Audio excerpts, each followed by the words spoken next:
Naku, lagot. Ayan, natapon na. Okay lang yan. Hi guys! Naghahanap din ba kayo ng induction cooker? So today meron akong i-share sa inyo itong induction cooker na matagal na namin ginagamit dito sa bahay.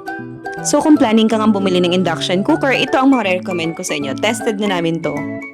At syempre magre-recommend na rin ako sa inyo ng mga induction pans na ginagamit namin dito sa bahay. Ilalagay ko rin yung link ng mga induction pans na yan dyan sa aking video.